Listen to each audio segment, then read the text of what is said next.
তাশকন্দ থেকে ঢাকা, বাংলাদেশের স্বাধীনতা যুদ্ধ এবং সোভিয়েত ভূরাজনীতি। এরপর থেকে সোভিয়েত ইউনিয়ন পূর্ব পাকিস্তানের যুদ্ধ সম্পর্কে পাকিস্তান ও বাংলাদেশের মধ্যে ভারসাম্য বজায় রাখার চেষ্টা করে। পূর্ব পাকিস্তানের সমস্যার একটি রাজনৈতিক সমাধানের জন্য পাকিস্তানের উপর চাপ সৃষ্টি করার উদ্দেশ্যে মস্কো পাকিস্তানে কর্মরত সোভিয়েত অর্থনৈতিক ও কারিগরি উপদেষ্টা প্রত্যাহার করে নেয়।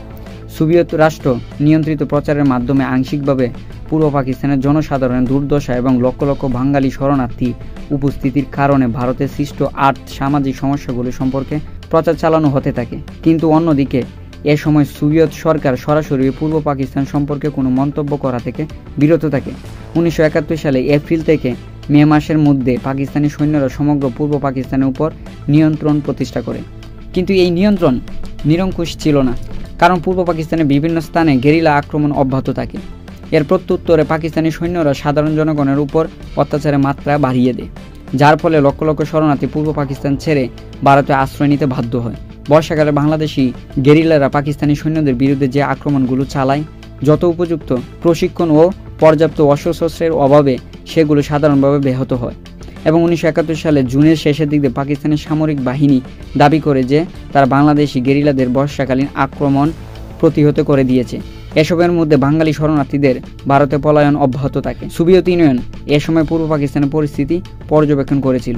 1971 সালে 1 মে সোভিয়েত কমিউনিস্ট পার্টির মুখপাত্র প্রাবদাই সংকট ও এর ফলাফল শিরোনামে একটি নিবন্ধ প্রকাশিত হয় এবং এতে পূর্ব পাকিস্তানের চলমান হত্যাযজ্ঞ সম্পর্কে সোভিয়েত ইউনিয়নের উদ্বেগের কথা উল্লেখ করা হয়। নিবন্ধনটিতে পূর্ব পাকিস্তানের চলমান সংকটকে পাকিস্তানের জনসাধারণের স্বার্থের জন্য হুমকি এবং এশীয় ও সমগ্র বিশ্বের শান্তির জন্য বাধাস্বরূপ হিসেবে উল্লেখ করা হয়। 1971 সালের 6 থেকে 8 জুন ভারতীয় পররাষ্ট্রমন্ত্রী শরণ সিং মস্কো সফর করেন। তার সফরের শেষে সোভিয়েত ও ভারতীয় যৌথ বিবৃতিতে পাকিস্তানকে ভারতের শরণার্থী প্রবেশে রোধ করা, পূর্ব পাকিস্তানের শান্তি প্রতিষ্ঠা করা এবং শরণার্থীদের প্রত্যাবর্তনের জন্য উপযুক্ত পরিবেশ সৃষ্টি করার আহ্বান জানানো হয়। উল্লেখ্য, পূর্ব পাকিস্তানি সামরিক অভিযান শুরু হওয়ার পর থেকেই ভারত বাংলাদেশের স্বাধীনতা সংগ্রামকে সীমিত মাত্রায় সমর্থন করে আসছিল এবং পূর্ব পাকিস্তানকে পূর্ববঙ্গ হিসেবে সম্বোধন করত। কিন্তু সোভিয়েত ও ভারতীয় বিবৃতিতে পূর্ব পাকিস্তান শব্দগুচ্ছ ব্যবহার করা হয়। 1971 সালে 9 জুন সোভিয়েত প্রধানমন্ত্রী গোসিকিন মস্কোয় একটি নির্বাচনী প্রচারণামূলক অনুষ্ঠানে পাকিস্তানি সরকার অনতিবিলম্বে ভারতে অবস্থানরত বাঙালি শরণার্থীদের প্রত্যাবর্তনের জন্য উপযুক্ত পরিবেশ সৃষ্টির আহ্বান জানান। সোভিয়েত পত্রিকা প্রাবদা ও এজবেস্তিয়ায় বাঙালি শরণার্থীদের দুর্দশা সম্পর্কে বিশদ বিবরণ প্রচারিত হয় এবং এই সমস্যা সমাধানের জন্য পূর্ব পাকিস্তানকে নিরাপদ করে তোলার দাবি জানানো হয়। বলা বাহুল্য, এসব পদক্ষেপে পাকিস্তানের সামরিক শাসকদের পূর্ব পাকিস্তানি নীতিতে কোনো পরিবর্তন আনেননি, কিন্তু পূর্ব পাকিস্তানি নীতি সম্পর্কে মস্কো যে ক্রমশ অসহিংস হয়ে উঠেছে সেটি ইসলামাবাদের কাছে স্পষ্ট হয়ে ওঠে।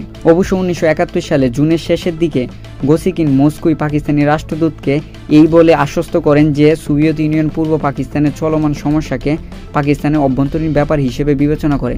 অর্থাৎ তখন পর্যন্ত মস্কো পাকিস্তানের দ্বিখণ্ডিত করার পক্ষপাতিত্ব ছিল না, কিন্তু পূর্ব পাকিস্তানের সমস্যার সমাধানে ইসলামাবাদের ব্যর্থতা তাদেরকে অসহিংস করে তুলেছিল।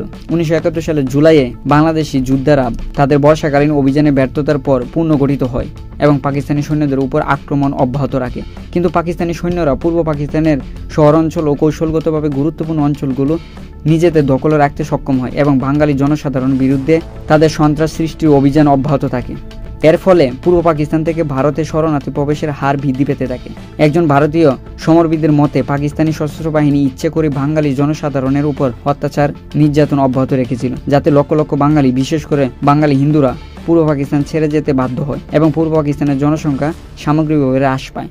তার মতে পাকিস্তানের সামরিক সরকারের মূল উদ্দেশ্য ছিল পূর্ব পাকিস্তানের জনসংখ্যাকে পশ্চিম পাকিস্তানের জনসংখ্যা সমান করে ফেলা, যাতে পাকিস্তানে বাঙালিদের সংখ্যাগরিষ্ঠতা বিলুপ্ত হয়। কিন্তু তখনও সোভিয়েত ইউনিয়ন পূর্ব পাকিস্তানকে পাকিস্তান থেকে বিচ্ছিন্ন হিসেবে দেখতে আগ্রহী ছিল না এবং পাকিস্তানের রাষ্ট্র কাঠামো অভ্যন্তরেই পূর্ব পাকিস্তানের সমস্যা সমাধানে আগ্রহী ছিল। 1971 সালের এপ্রিলে পাকিস্তানের উপর চাপ সৃষ্টির জন্য যেসব সোভিয়েত উপদেষ্টাকে মস্কো প্রত্যাহার করে নিয়েছিল, জুলাইয়ে তাদেরকে আবার পাকিস্তানে প্রেরণ করা হয়। এ সময় কলকাতা কেন্দ্রিক অস্থায়ী বাংলাদেশ সরকারের পক্ষ থেকে আওয়ামী লীগের নেতা এবং পরবর্তীতে বাংলাদেশের পররাষ্ট্রমন্ত্রী আব্দুস সামাদ আজাদকে বাংলাদেশের স্বাধীনতা সংগ্রামে সোভিয়েত সমর্থন আদায়ের উদ্দেশ্যে মস্কো প্রেরণ করা হয়, কিন্তু সোভিয়েত নেতারা তাকে শীতলভাবে গ্রহণ করে এবং কোনো রকম সহায়তা প্রতিশ্রুতি দিতে অস্বীকৃতি জানায়। সোভিয়েত রাষ্ট্রপ্রধানের কাছ থেকে বাংলাদেশের সরকারের অস্থায়ী রাষ্ট্রপতি সৈয়দ নজরুল ইসলামের প্রেরিত পত্র মস্কো গ্রহণ করতে অস্বীকৃতি জানায়, কারণ এটিকে পাকিস্তান নিশ্চিতভাবে পূর্ব পাকিস্তানের বিচ্ছিন্নবাদীদের প্রতি সোভিয়েত সমর্থনের চিহ্ন হিসেবে বিবেচনা করত। কিন্তু 1971 সালে জুলাইয়ে আন্তর্জাতিক রাজনীতিতে একটি কূটনৈতিক বিপ্লব ঘটে, যা মস্কোর সমস্ত হিসেব নিকেশ পাল্টে দেয়। এই বিপ্লবটি হলো মার্কিন রাষ্ট্রপতি, জাতীয় নিরাপত্তা উপদেষ্টা এবং পরবর্তীতে পররাষ্ট্রমন্ত্রী হেনরি কিসিঞ্জারের চীন সফর। 1971 সালে 9 থেকে 11 জুলাই কিসিঞ্জার অত্যন্ত গোপনে চীন সফর করেন, চীনা প্রধানমন্ত্রী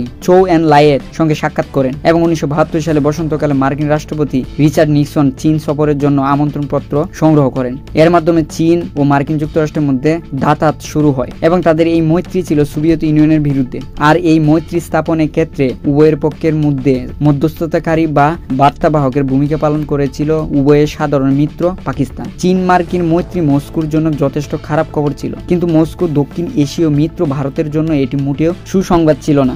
এ সময় ভারত পূর্ব পাকিস্তান থেকে আগত শরণার্থীদের সমস্যা সমাধানে বৃহৎ শক্তিগুলোর বিশেষত মার্কিন যুক্তরাষ্ট্রের সমর্থন লাভে আগ্রহী ছিল, কিন্তু ঠিক এই সময় পাকিস্তানের মধ্যস্থতায় চীনা মার্কিন মৈত্রী নয়াদিল্লিতে উদ্বেগের সৃষ্টি করে। 1962 সালের চীন ভারত যুদ্ধে ভারতের পরাজয়ের পর থেকে মার্কিন যুক্তরাষ্ট্র ভারতকে চীনের বিরুদ্ধে অস্ত্র দিয়ে সহায়তা করেছিল, কিন্তু চীন ও মার্কিন যুক্তরাষ্ট্রের মধ্যে স্থাপিত মৈত্রীর ফলে পরবর্তীতে চীনের সঙ্গে সম্ভাব্য কোনো যুদ্ধে আর ভারতের পক্ষে মার্কিন সমর্থন লাভের কোনো সম্ভাবনা রইল না। তদুপরি পাকিস্তানের সঙ্গে সম্ভাব্য যে কোনো যুদ্ধে চীনের হস্তক্ষেপের সম্ভাবনা আরও প্রকট হয়।